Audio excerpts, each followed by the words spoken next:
সাত কলেজের শিক্ষার্থীরা ঢাবির অধীনে চরম ভোগান্তির মধ্যে ছিল। সবচেয়ে বড় সমস্যা দেখা দিয়েছে ঢাবির অধীনে আমাদের পরিচয় সংকটের বিষয়টি।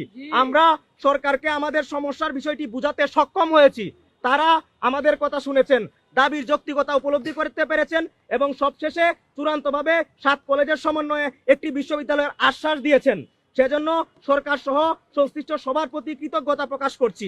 আমরা পড়াশোনা করতে চাই, আমরা আপনাদের আশ্বস্ত করছি নতুন বিশ্ববিদ্যালয় হবে বিশ্ব রুল মডেল।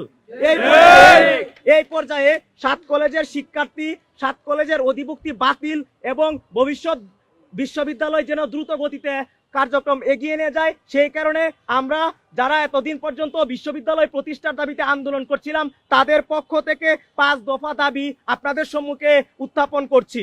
শিক্ষা মন্ত্রণালয়ে গঠিত কমিটিকে আগামী 15 দিনের মধ্যে বিশ্ববিদ্যালয়ের রূপরেখা প্রকাশ করতে হবে। 1 মাসের মধ্যে রাষ্ট্রপতির অধ্যাদেশের মাধ্যমে বিশ্ববিদ্যালয়ের কার্যক্রম শুরু করতে হবে। সকল বর্ষের চলমান পরীক্ষা পূর্ব ঘোষিত রুটিন অনুযায়ী চলমান থাকবে। বিশ্ববিদ্যালয়ের কার্যক্রম শুরু হওয়ার সাথে সাথে চলমান সকল বর্ষের শিক্ষার্থীদের নতুন বিশ্ববিদ্যালয়ের অন্তর্ভুক্ত করতে হবে।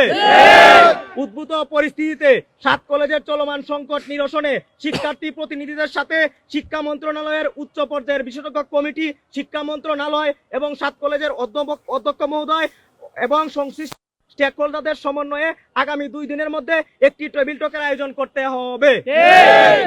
যেহেতু আহত শিক্ষার্থীদের সাথে এবং যাদেরকে অপমানিত করা হয়েছিল সামষ্টিক প্রেক্ষাপটে সাত কলেজের সাথে সেভাবে তাদের কোনো অফিসিয়াল মিটিং হয়নি, আলোচনা হয়নি কি হচ্ছে প্রভিসি মামুন স্যারের এবং কি হচ্ছে অন্যান্য দোষীদের। কাজেই এটি চূড়ান্ত হওয়ার আগ পর্যন্ত আমরা 24 ঘন্টা আলটিমেটাম দিলাম। এরপরে রাকিব সহ সবাই যারা আহত হয়েছে আমরা সামষ্টিকভাবে বসে পরবর্তী কার্যক্রম সিদ্ধান্ত আমরা জানাবো যে আসলে কি করা যায়।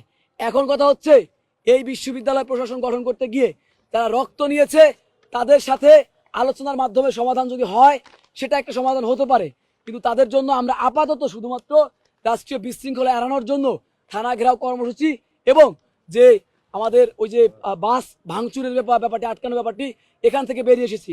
কিন্তু 24 ঘন্টা পরে আমরা আবার কি কর্মসূচি দেওয়া যায় সেটি নিয়ে একটি রূপরেখা প্রণয়ন করে জাতির সামনে তুলে ধরবো। আর এর মধ্যে যদি আলোচনা করে সমাধান করা যায় তাহলে সেটিও আমরা ওই সাংবাদিক সম্মেলনের মাধ্যমে রাষ্ট্রকে জানিয়ে দিব।